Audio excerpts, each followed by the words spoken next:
What's up, guys? Gillyweed here with the Heroes Hype Amateur Series, and Anna, it's time. You're muted. I just like to keep you on your toes, Gilly. Hashtag hype ruined. Just see if you can hear me telepathically. You know I can. Yeah. Not. But unfortunately our viewers can't, but now they can.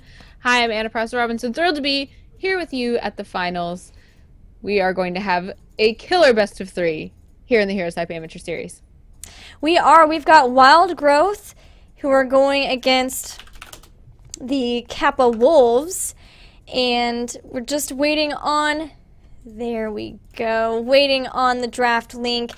And we have a little bit of excitement for you guys as we are going to be checking out the brand new map, and I've already messed up my draft. Here we go. That's much better. And I'm sending you the link now. Cool. Brand new map being Tomb of the Spider Queen. I really like this map. Really enjoying watching and playing it. It is like a, Blizzard calls it the knife fight in a closet map. It feels very much like that. It's like the bully map. Whoever can be a bigger bully is going to be the one that wins on this map. Yeah, and we're seeing bullying come out of people that maybe you wouldn't naturally expect. Like, yeah, we're gonna expect it from Kerrigan, of course, and she's great on this map. But the idea of bullying as far as having vision over everything, like having a team with a Zagar who can drop creep all over both turn-in points, is in itself kind of a way to bully, because the team can come in at any time and say, no, you're not turning in. You don't get to turn in. We see you turning in and you don't get to do that, so go away. Yeah, this is our turn-in point, not yours. We claimed it. We have dibs. Too bad for you. And we are here in the draft, so you mentioned Zagara. I would really expect to see her picked by one of these teams. Now, it could be that we see a ban because one team doesn't want the other to take her. But I think both teams would love to have her if they could. Yeah, it's going to be really interesting to see who they ban here. We've seen some... 2-9. I think this is the correct one still. We've seen some, this might not be the right one because they are letting time run out quite a bit, but I'll continue to watch to see if they drop him here or if they have a new one as well. And yeah, we'll see. We've seen some Jaina bans. We've seen some, who else have we seen? I think we've even seen a Zagar ban on this map. We've at least seen a Zagar ban today. We haven't seen any Kerrigan bans yet, but she's so good on this map, I would not doubt it at all. There is a new link, and is that the right? Now I'm confused which one is the right one. I think this new one is going to be the right one. Unfortunately, with today, guys, the draft is working a little bit strangely, so we're having to kind of stay on our toes here. The links that are given out, I think the OBS links that are given to players to give to us are not the correct ones, so we have to kind of watch and guess. You've been doing a great job guessing so far, Gilly. Thanks. It doesn't look like we have any bans on this page that I'm looking at. Wait. Do we have it? Is that actually a Tyrael ban? I mean, it looks like it. What's confusing me is that there are 2 other ones. That is. Okay. So 3078 is the correct one now. All right. Well, we're humming right along. That was a Tyrael ban first. Yeah. Jaina ban, I understand. Wild Growth has chosen to ban Jaina. Kappa Wolf is banning Tyrael. What do they have in mind? Maybe there's somebody on Wild Growth who plays a mean Tyrael and they don't want to have to deal with that. Tyrael, of course, being really, really great with initiation. But Wild Growth saying, hey, we saw you playing Arthas Kerrigan last match and we do not want that, so we'll do it instead. And they take Arthas Kerrigan with their first 2 picks. Oh, saying, I like that. That was cute what you did versus Throw Academy. We're gonna show you how the Arthas Kerrigan is done, and they pick them up. Kappa Wolves has Sylvanas, though. Sylvanas is great on this map because the lanes are so close together. Her ability to push and help her team push is so good on this map, as well as her ability to stop turrets from attacking things like mercenaries, and then of course the web weavers too. Kappa Wolves going for more of a vision-centered pushing composition. And this is something that we actually talked about on Eye in the Storm. There's two really types of compositions that shine on this map, and one is very aggressive with the Kerrigan, just like Wild Growth has picked up so far, and one is more of a vision-centered, going to make sure that you don't get ganked, but controlling the turn-ins and where you push with people like Zagara and Tassadar. Interesting. Tassadar second pick. We're still not seeing any Zagara, which, you know, doesn't mean we won't see her, but interesting that these are the priorities for Kappa Wolves. I'm interested to think about why Tassadar would be such a priority to them, either to deny Tassadar to Wild Growth or to have Tassadar for themselves for any particular reason. I hesitate to say this, but I've seen some really interesting use of Force Wall recently. And in these close quarters, I wonder if they could be looking to do that. Well, I mean, it would be certainly fun to cast, Anna. Yes. What? Oh, okay, Uther showed up. I was like, okay, so they didn't pick anybody. What is happening? All right, so Wild Growth, very, very quick. They knew exactly who they wanted, and they wanted Tyrande and Vala. And Kappa Wolves making things interesting. Dual tanks? What? Not only dual tanks, dual supports, and Sylvanas. So they really are focused on turning in. They apparently do not care so much about the team fighting, and maybe not even about the pushing, but they are going to try to turn in these gems. I think they took one look at a quick Kerrigan Arthas grab and said, you know what's going to be difficult for you to gank? A tanky team. And with vision from Tassadar, they're going to be able to see anytime that somebody is going to be trying to move in on them, and that is also going to be very, very crucial for them. And, of course, picking Diablo, I think... Well, no, never mind. Wild Growth picked Arthas, so I don't even know what I'm talking about. They got Malfurion. That's going to round out their composition. They've grabbed a solid healer here to round it out, and man, just everything on Wild Growth's side speaks to me like pretty standard. I mean, Arthas, we don't see him a lot, but that's fine because we get Kerrigan, whatever. But Kappa Wolves, the Tyrael ban, the double tanks, I do like that they took that Uther. They denied having a Kerrigan Arthas Uther, which obviously we saw was very frightening last game. So they did stop that a little bit.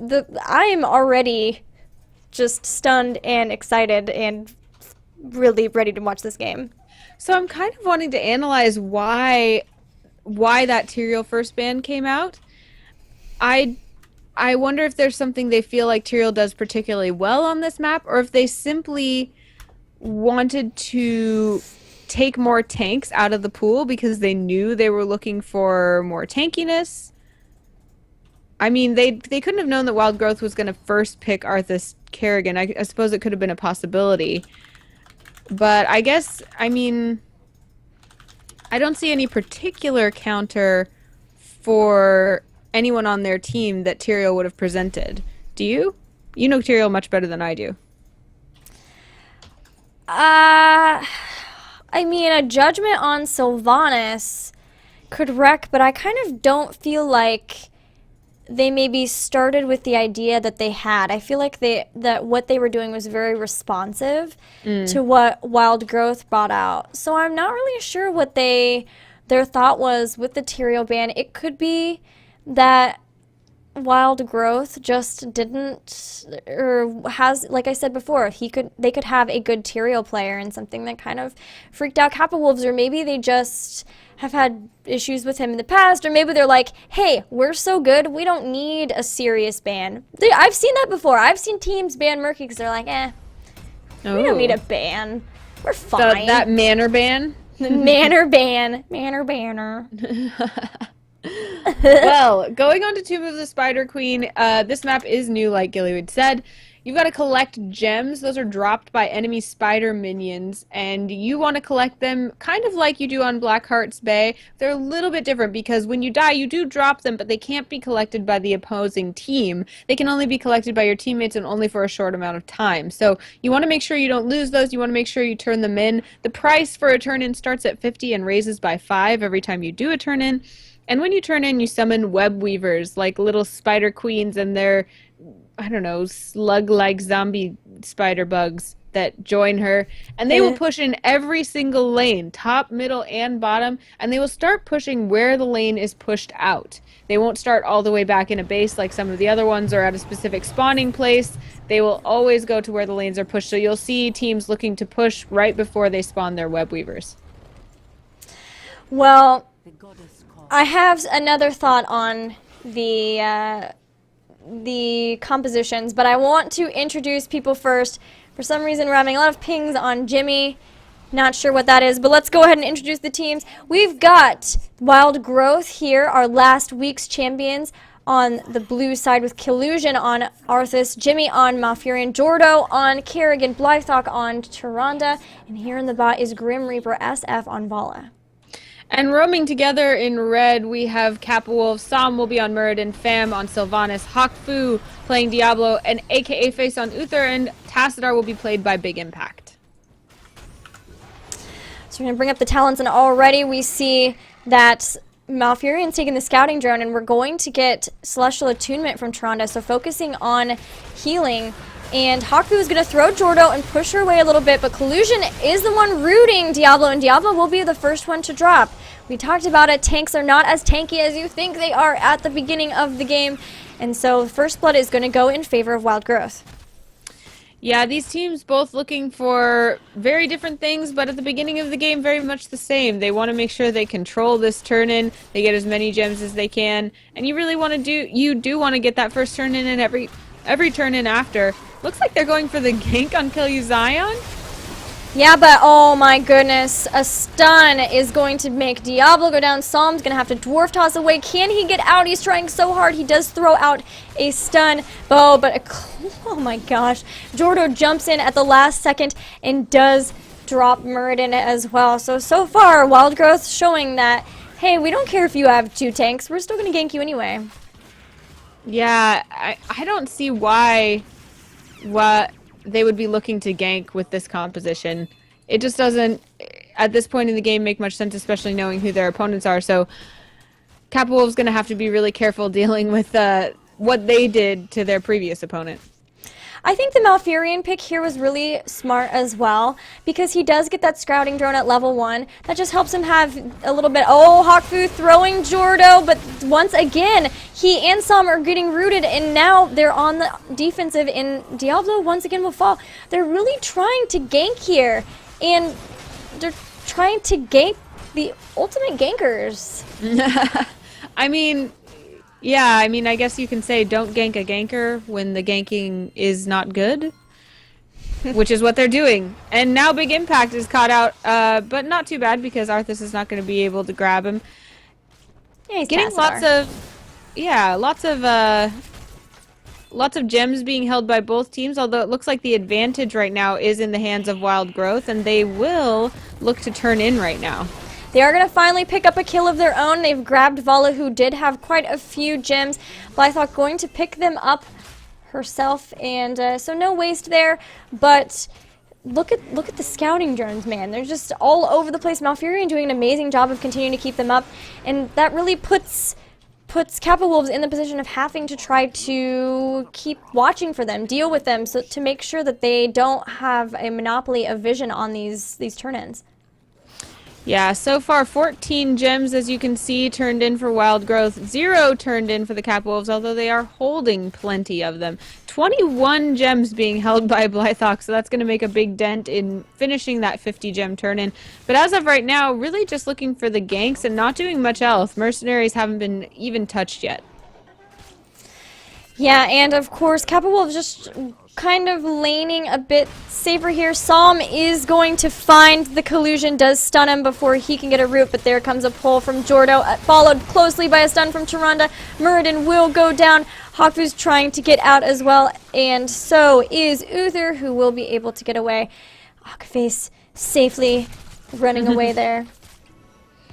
Yeah, and there was enough follow-up to burn down AKA Face, but again, Uther is a support, but a very tanky one, so they're not going to try too hard to engage there. It might not be a great use of their time or energy. It looks like now Wild Growth is going to be looking to continue turning in even the smallest handfuls of gems, which is a great idea because they know if they do fall, they are going to drop those. Sam and Hawkfu holding down the middle lane, Kil'Uzan and Jordo looking to maybe get a gank on some unsuspecting victims, not being able to get it, as they are being very careful, but it looks like actually Wild Growth manages to turn in enough left gems little by little to now have the Web Weavers spawning. So we will see that alongside the waves of blue, we will begin to see these Web Weavers spawning across the map.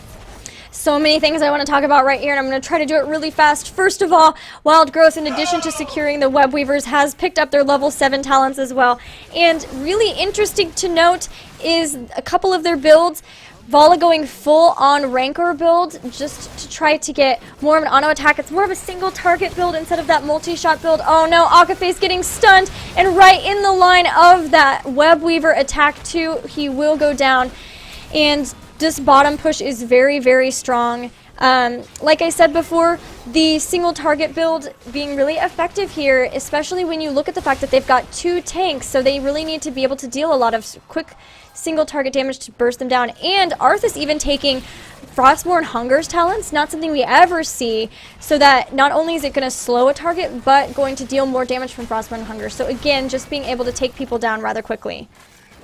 Yeah, really focusing on the ganks, because on this map, ganks can also equal map control and therefore objectives, as they're protecting these turn-in points.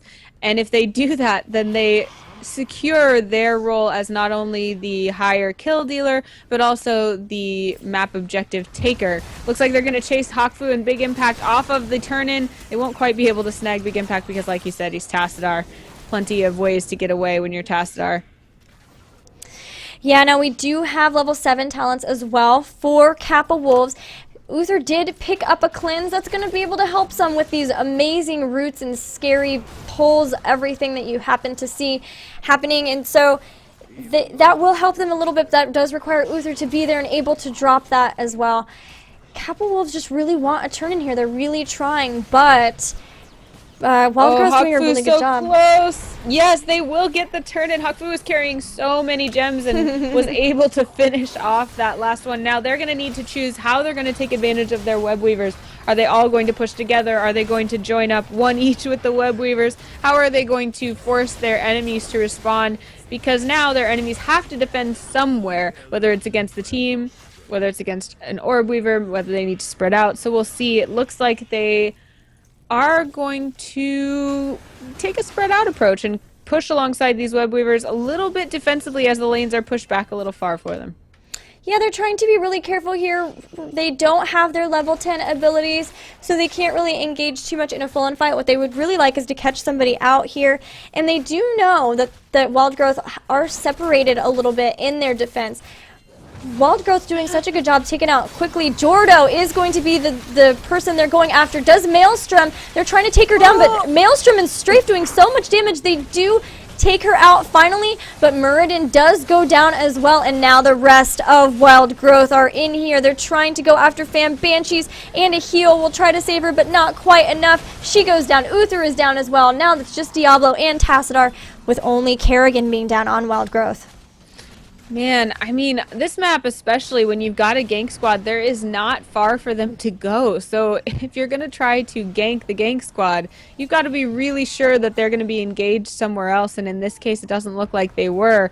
Kappa Wolves is going to suffer for that. They are level 10 now, but Wild Growth gets another turn in. And while we're waiting for these turn-ins to start, we'll go ahead and say what their heroic abilities are. We've got Strafe, Starfall, Army of the Dead this time for this Arthas, Maelstrom, and Tranquility for the Wild Growth, and Avatar, Wailing Arrow, Lightning Breath Divine Shield, and Force Wall. There you go, Anna. It's time. Yay!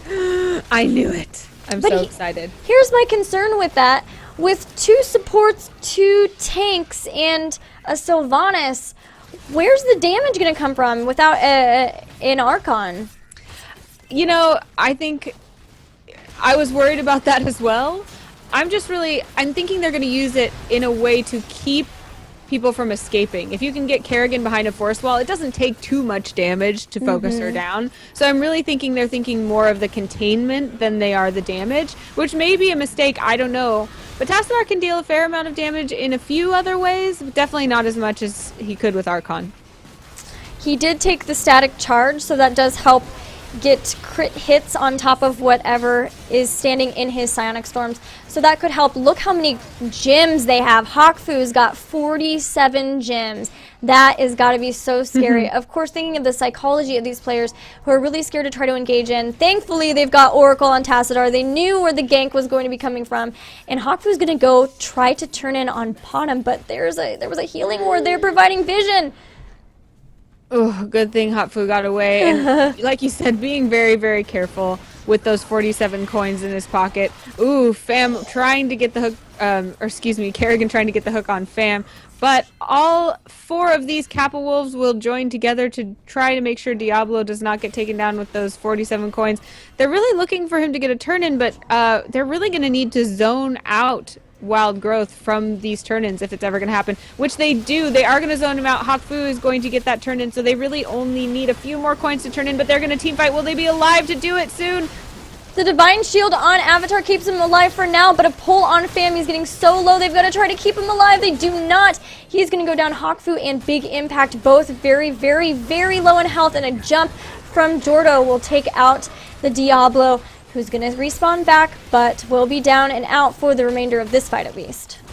Yeah, they have to pay dearly for these turn-ins each time, which is not what they want because their team, as we talked about, is built to be that more vision-centric, map-centric type of team. And if they can't get the time they need to turn in when they know that a turn-in is empty, then it doesn't matter how much vision they have.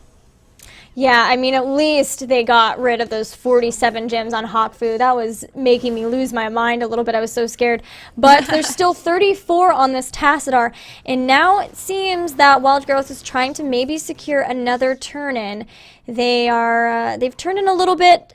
Not sure they have quite enough, though. They're really trying to just constantly secure a gank off of any time that Kappa Wolves wants to turn in. Right, and Jordo turning in a few coins, so now 36 out of 60 coins also turned in for Wild Growth, so they're really not too far behind in terms of turn in either. Big Impact looking to turn in is going to use that Oracle to see what's around. Jordo is there threatening, so Big Impact will choose not to turn in right now, even though Big Impact is carrying 39 gems at this point, which is also scary. So scary, yeah, but he was spotted by the scouting drone. So the team that has been wanting to focus on vision actually is being hurt by vision a little bit here, and no denying here we can see that Wild Growth has the better team fight comp, and here we can see it as well as they're jumping in.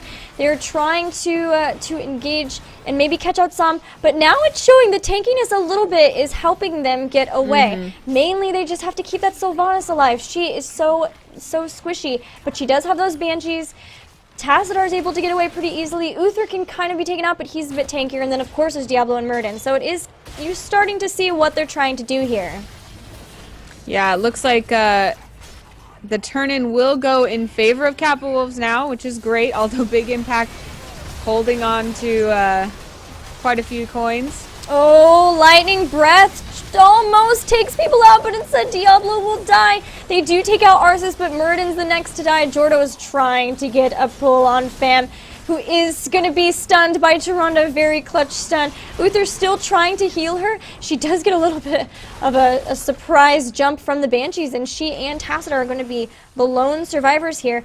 But thankfully, they have a little bit of time to heal and rest because they got the turn-in for the Web Weavers. Really interesting to note that Muradin, Diablo, and Uther, the tanky members of the team, all went down first and almost immediately in that team fight. Only the two that had escapability were able to get out of that fight.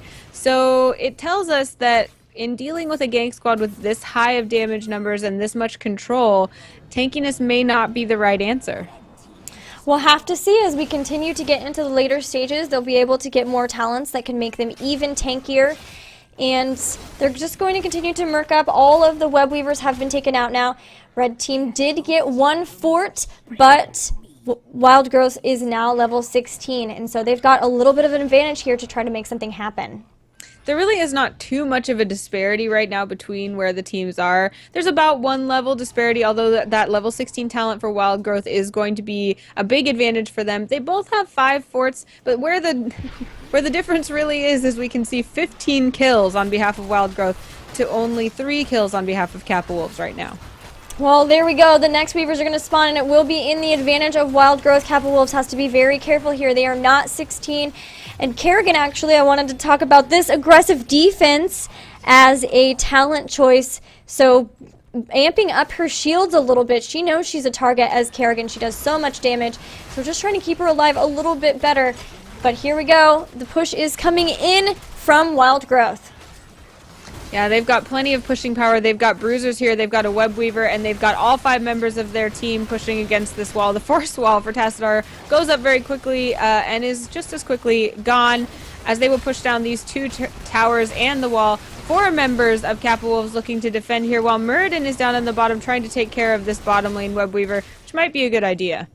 Watch out, Muradin. They're coming for you, though. It was a great idea. Muradin was able to get his level 16, the level 16 talent for them. Jumps out of the pool. He's trying to get away. He's avataring out. He's going to, he just avoids the route, but not the other route, as he will be stopped by Malfurion, and there he goes. He will be down, but level 16 is finally there for the Kappa Wolves, and they've got 2 imposing presences. This is so important to them. They've all game had their 2 tanks being targeted by Wild Growth. So if that continues now, enemies that attack them are going to have attack speed slowed. So this could be a chance for them to try to come back a little bit. Yeah, that last moment for Wild Growth, they smelled that gank from a mile away and went for Muradin, which shows us that they know what they're really good at, and they're going to keep harping on what they're really good at as long as possible. But I do want to give mad props to that Muradin. That jump out of the hook from Kerrigan was so perfectly timed. Didn't quite make it out of the entire team fight, but still got to give him mad props. I thought maybe that Kappa Wolves would be able to sneak in a quick turn-in, but a really cool idea from Wild Growth, sending Collusion up just to try to stall while his team picked up the Siege Giants. And now once again there's pressure back onto Kappa Wolves. This fort is already so low. It's the last fort for them. Wild Growth has only lost 1 fort. Yeah, Wild Growth looking to turn in again. I don't know. No, they won't have enough to actually get some web weavers, but really making themselves psychologically safe in terms of not losing gems when they die. And they're going to continue pushing in this top lane, going to grab a few gems on the way. They're looking to smell their next gank, but since nobody is in the way, they're going to go ahead and take this building down while they're there. Watch out for this owl. It's going to hit people. Big impact trying to get the turn-in. Finally drops those 47 gems and has to be feeling so much better. And finally the red web weavers will descend. But they've paid for it in a fort, their last fort on top. Yeah, and as we know, the web weavers only go as far as the lanes are pushed. And because Wild Growth has spent some time pushing this top lane, the web weaver will not come probably anywhere close to their buildings on their side. It will spawn right behind that first wall for Kappa Wolves in the top. Yeah, I mean, none of the web weavers really pushing very far out. The furthest one is this one here in mid, and it's just at the midpoint. Hakfu throwing Collusion. They're going to try to deal damage on him, but Jordo gets a huge pull, and followed by the Tyrande. Starfall is dealing a ton of damage. Hawkfu is still out of position, is going to be taken out by the team. They're trying to go after Fam. She is going to Banshee away, but there is still a long way that they can pull. The Tassadar Force Wall helping a little bit, but not quite enough to save Uther. Their next target will be Som, who is Avatar, but still taking a lot of damage. Dwarf Toss is out, trying to survive just beyond that well, and he will get away. Hawkfu did come back. He had enough souls, so he's going to try to make something happen here, but they still have Uther down. They've got to be so careful. Their main support is down, and they're really going after this keep. Yeah, it just doesn't look like Wild Growth is really too worried right now. They're continuing to stay healthy, continuing to be aggressive, but Kappa Wolf's still trying to engage on them constantly, and a great idea because they are able to pull down Arthas with help from Overpower on behalf of Hawkfu. At least one little reward for their constant aggression. Really interesting there that we saw Big Impact using Force Wall both aggressively and defensively in that same fight, both to keep from being pursued as well as to trap enemies to try to be aggressive. Yeah, that was some super cool Force Wall play. Oh man, alright, well, the Kappa Wolves are getting gutsy. They're gonna go for this boss, the boss in a box. 30 seconds until Arthas comes up, and you notice that Wild Growth had to go back and defend. The Web Weaver on top actually almost took down that keep on top. Mid 4 is very low, and the bot completely almost pushed up to that gate. So they did a great job there. The engage from Wild Growth trying to take out that keep. Not only did Kappa Wolves keep their keep alive, but actually got quite a good push there and secure the boss. And the owl from Tyrande went toward the boss just 1 second too late. She found out where they were after they had just captured the boss. Not going to put them in danger, and they are able to do that without being contested. Now all of Wild Growth is going to jump up to the top to deal with that boss, which they probably will be able to do fairly quickly, but at least Kappa Wolves had the advantage of knowing exactly where they are and what they're doing for just a moment while they take some other things like their bruisers and like these siege giants at the bottom. Oh, with the last swipe of its rock fist, the boss finishes off the top keep for Wild Growth, and the first keep down will actually be on the side of Wild Growth instead of Kappa Wolves. I think that push might have backfired a little bit for the Wild Growth. Wow, and now a turn in on behalf of of Wild Growth. They're going to try to use these web weavers to push back. And actually really interesting, we see the siege giants pushing bottom for Kappa Wolves. We know that they are they had their bruisers somewhere. I don't see them. Maybe they're already dead. But they're going to defend here all together mid, and it's going to be important not to let anyone die. They're almost 20 though, so they're hoping that they might get just that smidge of experience before the team fight, but they really don't want to engage until they do. So close to 20. Oh my gosh, they can smell it, and there it is. They've got 20. They're ready. They can engage in. And first off, they really want to take out this web weaver. They would love to be able to keep all of their keeps alive, knowing that one is down, and they will do so, taking out the web weavers very quickly. And now at this point, Wild Growth is going back. They want to take out these siege giants and help down their bottom lane, which is very, very pushed along. But already that web weaver is dead, and a little bit of indecision. They moved down to bot. Now they're looking to maybe move back top. But in that time, Kappa Wolves have taken out the web weavers. Yeah, this is so interesting. We now see Kappa Wolves retreating behind their wall, trying to kind of get a sense of what advantage they can take next. We see pinging happening. Where do you think we're going to see? Oh, we see a trap being set by Wild Growth sitting right at the turn-in. Will Kappa Wolves run into it? Oh, please. They're being so patient. Oh, Tassadar will have to Oracle. Watch out, Som. You're getting close. I can see them getting ready to jump in. They're scared. Drop the Oracle. There it is. There it is. They're going to try to get away. Actually, I think they might just try to engage into this now with Wild Growth running away, and a Force Well is going to make Collusion take a lot of damage as he's trying to run away, but a really, really good Starfall is going to start slowing and dropping a lot of damage on everyone. Akaface and Hawkfu very low. Everyone from Wild Growth extremely healed up, but look at that Force Well. That Force Well was awesome. That could not have been placed better. That's completely saved Kappa Wolves. They were able to get away without any worry being followed because they captured them in the box. In the box. The box that is turning. I want to see... I just want to see where the coins are now, the gems. It looks like our red team, Kappa Wolves, do have more gyms, so it's going to be on them to try to get the turn in here. They are jumping in.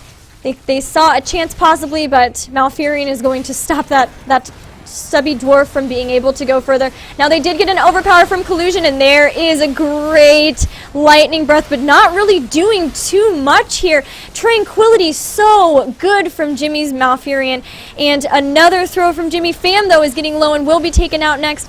Tassadar is very low, as is Som on the Muradin, and they're going to be on the defensive as Strafe is coming out. They're trying to pick up Hakfu, and now another kill for Wild Growth, and everyone else is going to have to get back.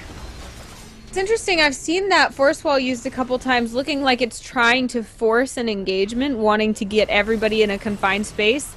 But I don't know that that's the best use of force wall, because it seems like it would be better to separate this gank squad from each other, maybe pull out one like a Kerrigan or something like that. Obviously that's easier said than done, but I'm hoping we'll see it used that way if the Kappa Wolves get another chance. Really pressing their advantage here. Wild Growth know that there's nobody really to do very much damage here left for Kappa Wolves, and it just goes to show once again that you only need one keep to be able to push in toward core. It was 25 minutes in, it was into the late game. They took out the keep so fast and went straight for core. They had everyone up, and they won the first game in this best of 3. What a fun game. Although, I have to say, the gank squad from Wild Growth really just showing how knife fighty this map is and how much it can reward that kind of play. Very, very cool to watch as somebody who really likes Kerrigan. So the question we ask ourselves then is, as we look into the next game, Kappa Wolves had that they put up a good fight, but now they're probably not wanting to deal with that again. As they go into their next match, we have to wonder what they're going to be thinking in terms of dealing with their opponents better. What I want to know here, and it was something I was going to ask clear at the beginning of the game and then completely forgot because that game was crazy, but what I wanted to know was, do you think that Kappa Wolves had been practicing a comp like this versus that very aggressive Kerrigan, Tyrande, Arthas even, or maybe an Uther at some point, but that type of really aggressive gank comp that we see so often on this map? Do you think maybe they were like, okay, we see that you want Kerrigan, you first picked Kerrigan and Arthas, we know what to do here, we've been practicing this? Or do you think this was like a, hey, it's game 1, what if we do this to try to stop them? I can't decide. I mean, it's hard for me to think about purposefully practicing a Muradin Diablo Uther Tassadar build, but it makes sense, like you said, because this is a new map. It has new meta. People are still figuring it out, and there aren't a lot of answers for the gank squad. There aren't a lot of things that you can do to really fix that, especially when you already have vision on behalf of that same gank squad. So if you have a team that can see everywhere on the map, that has decent mobility and killer team fight and ganking, there's not a whole lot that you can do except try to take away some of those pieces of their team as well, and then you end up with a mismatched team, which isn't going to be great. So, I mean, it's a rhetorical question. Chat is going to have to answer for themselves. Maybe we can ask the Kappa Wolves. Yeah, I would like to think that maybe they were trying something new that they thought might work. But it almost did. I mean, you could see there were a couple of engagements where it worked, but there at the end, we saw a full force of lightning breath on top of every member of Wild Growth, and nothing, thanks to an amazing tranquility from Malfurion. That Malfurion pickup ended up being so huge. Especially because they were always in such close quarters on this very small map and with the roaming gank squad. I want to ask you, though, the force wall is something that really interests me here. And considering that Kappa Wolves did have the tankiness, but suffered from not being able to really melt somebody down in time or kind of being in a fight too long, I'm wondering, because the force wall was great for escapability, and when you have these slow tanks that just really can't get out of a situation if it ends up being a bad one, that a force wall can help you kind of get out of the way. It can also help separate somebody out from a fight and melt them down. But do we think that maybe the Tassadar was a good pick if we had seen Archon instead of Force Wall? Because there were plenty of times when Force Wall came into play in this game. I mean, Force Wall saved them a couple of times. But I don't necessarily think that the best course of action is to pick a team that's all focused on like being able to get out of fights. Yeah. You know, like there's only so much they can do, and especially where Wild Growth was constantly guarding the turn-ins. Yes, being able to get away from those ganks was an excellent idea, and having tanks that could get away, especially the Murden who could dwarf toss out, and everyone really being able to get away, with the exception maybe of Uther, but he even had Divine Shield and we saw him using it, is awesome. But at the end of the day, you still have to be able to push in. You still have to be able to take out core. So I don't really know. I would love to see that game redone just completely, but to see what Archon could do, because it might have been completely different because of the Force Wall saving them so many times and helping them secure a couple kills. Well, I was going to comment that if this map were maybe a little bit bigger and you had the comp of the Kappa Wolves and you were able to kind of find the place where the Wild Growth was not and turn in and then get out of the situation quickly and focus completely on map objectives and just be slippery and avoid the fight, then that might work. But the point is, Tomb of the Spider Queen is small and not a bigger map. But we've just been invited into the next game, which is going to be on Sky Temple, which in a lot of ways resembles Tomb of the Spider Queen, but is much bigger. Exactly right. So do you need to take a break? You want to keep going with this? I'm good, if you are. All right, I'm good too. I'm just